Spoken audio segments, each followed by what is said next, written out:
Well, hey there, I'm Emma from English. I'm super excited about today's lesson.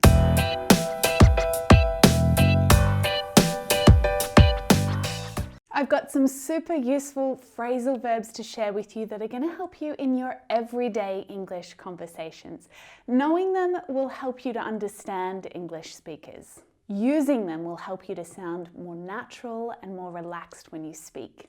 And practicing with me today will really help you to level up your conversation skills. Now, there are a lot of videos about phrasal verbs here on my channel, but this video is a quiz that's going to test how well you know these phrasal verbs. I've got 13 to test you on, and they are going to get more and more advanced as we go through the quiz. Come give it a shot with me. What have you got to lose?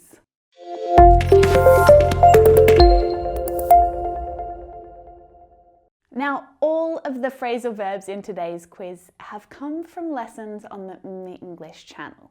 So, if you've watched all of the phrasal verbs lessons on my channel, then this is going to be really good revision. But if you haven't watched them yet, then it'll be a really good opportunity to test what you know. The quiz is divided into two sections. We'll start with some of the easier verbs, and by easier I mean high intermediate level verbs, and then we're going to move into some more advanced ones. For each phrasal verb, you just need to choose the definition that best describes the meaning of the verb. And notice I said best describes. Like this example, to run out. Does that mean to move at a pace faster than walking? To finish or to use something so that there's none of it left?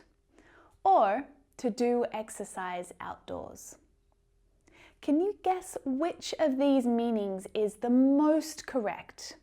It's a little tricky, right?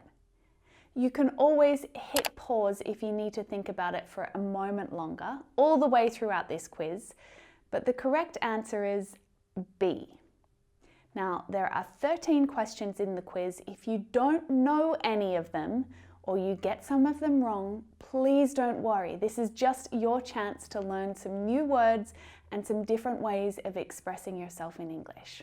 Please grab a notebook and write down any of the new phrasal verbs that you learned with me today, and maybe some of the example sentences that you write yourself that you want me to check.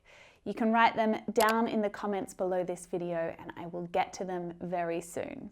So let's get started. So the first phrasal verb is bring up, to bring something up. So does it mean to start talking about something, to produce a new product and start to sell it, or to take something from one place to another?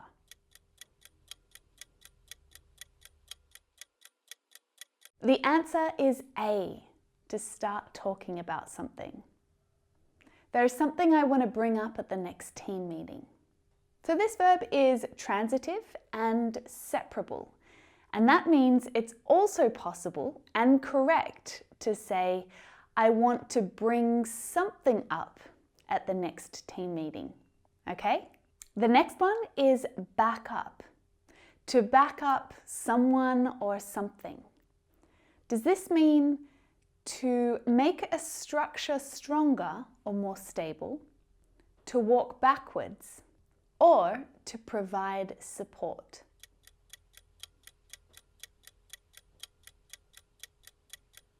The correct answer is C, to provide support, especially by telling other people that you agree with something they did or something they said. I'm so glad my dad backed me up yesterday, otherwise I could have been in a lot of trouble. Excellent. The next one is go without, to go without. So what exactly does that phrasal verb mean? Does it mean to leave something important behind? To manage to live without some essential items? Or to move or travel somewhere without using a car?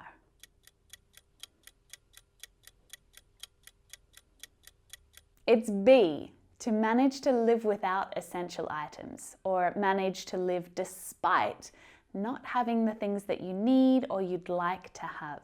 I'd rather go without food than work at this terrible company. Now, go without is transitive and inseparable, and it's so important to look out for these things when you're learning to use phrasal verbs accurately in English. Transitive and inseparable, so that means that yes, we need an object, but no, we cannot put that object between the verb and the particles, right? Got it? Good. Moving right along, we have the phrasal verb fall for, to fall for someone. So does this mean to trip over another person and land on the ground?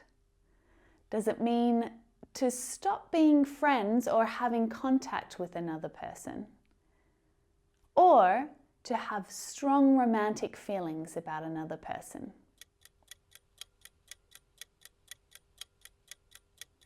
It's C, to have strong romantic feelings about another person.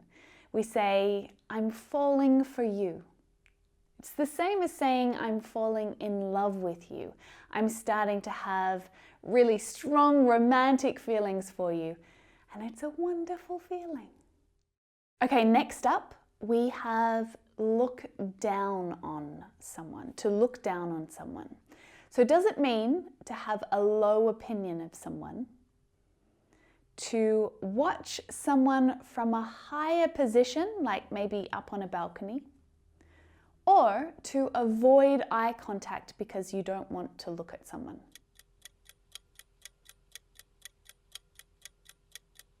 The correct answer is A, to have a low opinion of someone. Now, this phrasal verb implies that the person who is looking down on someone else thinks that they are better than that person in some way. She thinks they look down on her because she doesn't have a degree.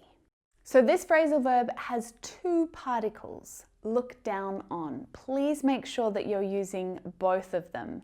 Don't say look down her or look on her. Neither of these have the same meaning, okay? It's look down on her. Okay, so now we have the phrasal verb pass away, to pass away. So this one was in my most recent phrasal verbs lesson. Did you see it? Does it mean to give something to someone, to die, or to drive too far? The answer's B, to die. So this is a more sensitive and polite way of saying that someone has died. He passed away from natural causes. Now it's really important to note here that pass away is intransitive, so there's no object needed. And that also makes this phrasal verb inseparable. So there's only one way that you can use it accurately. Next we have pick up on, to pick up on something. So what does it mean? Does it mean to lift something off the ground or a flat surface? To be really mean to another person? Or to understand something that is not communicated directly? The answer is C, to understand something that is not communicated directly. When you pick up on something, you learn about, maybe you learn about it through little pieces of information that you connect together in your own mind. He didn't pick up on her bad mood. Now things are going to get a little bit harder. Are you ready for this? So these next phrasal verbs are more advanced. If you know these, it means that you're already operating at a really high level with your English. If you understand them, awesome. If you use them, amazing. But if you don't, that's perfect. You're building your skills and you're leveling up your English now. To brush up on something. Maybe we need to brush up on this one. Does it mean to sweep something from the ground up onto a higher surface? Maybe it means to do your hair in an elaborate style up on top of your head.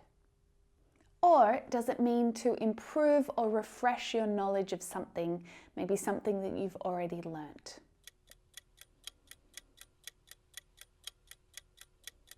The answer is C, to improve your knowledge or refresh something that you already have learned. So this is a verb that we tend to use when we are coming back to a skill that we haven't used in a while.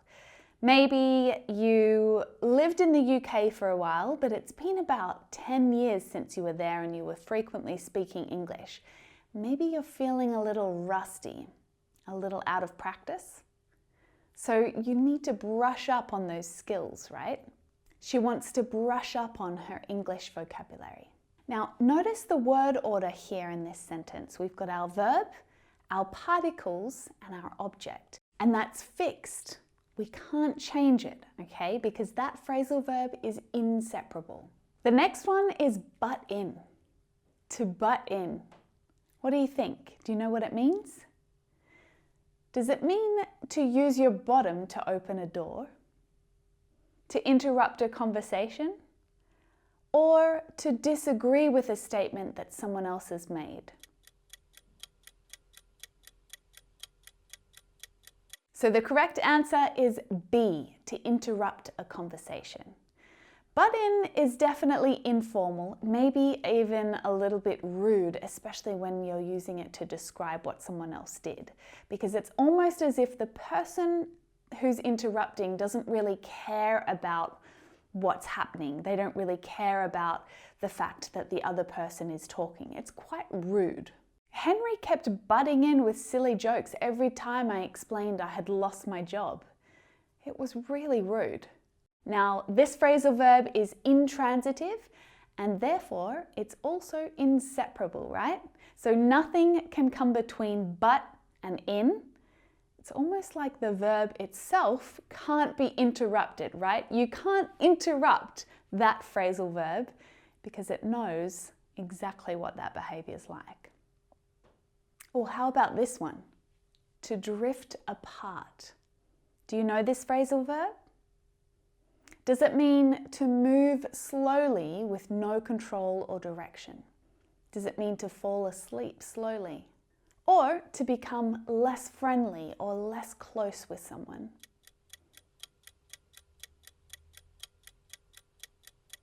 The correct answer is C. When two people in a relationship slowly start to become less close, they drift apart. You know, maybe they want different things in life or their values have changed. But either way, their relationship will gradually come to an end over time. Over the years, Mary and Johnny drifted apart. Moving right along, what about the verb fight off? To fight something off. Any idea what it means? To free yourself from illness or desire to do something that you shouldn't? To escape a swarm of insects? Or to try hard not to show strong emotions? The correct answer is A, to free yourself from an illness or a desire to do something that you shouldn't. So to fight something off is like overcoming something, and it's used all the time to talk about recovering from an illness. That is really common. Meredith came down with a cold, but luckily she was able to fight off the infection. Or she was able to fight the infection off. But we can also use it when we overcome an urge or a desire to do something. He fought off the desire to eat another tub of ice cream. I wish I had that guy's self-control. Now, did you notice that the word order changed with these examples? Well, that's because this is a transitive phrasal verb and it's also separable. So that gives us a little bit of flexibility when it comes to forming our sentence. We can do it in a few different ways. All right, let's talk about let on. To let on. It's a bit of a funny one.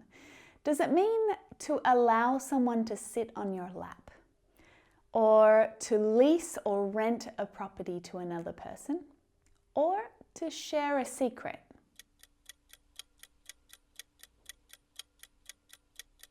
Now, the correct answer is C, to share a secret. So if you let on, it means you're telling other people something that you know, something that they're not supposed to know or that you don't want them to know. Sarah's already let on that she's thinking about leaving the company. Last, but definitely not least, is rally around. To rally around someone. Does it mean to offer help and support? To attend a protest and march through the city? Or to take part in long-distance motorbike or car races? The answer is A, to offer help and support. So when you rally around someone, you're showing them that you care by offering that moral support or that help, whatever they need to make their situation easier. When James was ill, his friends rallied around him. So this one is transitive. See the object here? But it's inseparable, which means that you can't change the order of the words, all right? Rally him around? No. Rally around him. That's the way to do it. And that's all, folks. Awesome work to you. Well done for sticking with me all the way through. I'm curious, how did you go? I hope that there were a few new phrasal verbs in there, or maybe some that you'd forgotten about that we've sparked in your memory again. Don't worry at all if you didn't get a couple of them right. It's a really great thing that you've reviewed them now and you can begin to lock all of those phrasal verbs back in your mind again, all right? You're reviewing, you're checking, you're remembering. Just make sure that you practice using them now while they're still fresh in your mind. So maybe practice writing some sentences in a notebook or even add them into the comments below. If you've got doubts or you've got questions, just add them into the comments. I'll be down there in the next few days to check them out. So if you're ready to keep practicing with me right now, I've got lots of different English lessons here on the mmmEnglish YouTube channel. Grammar, vocabulary, pronunciation, lots of imitation lessons so you can practice speaking with me. Here are a couple of my favorite ones that will keep you busy until my next lesson comes out next week. Bye for now.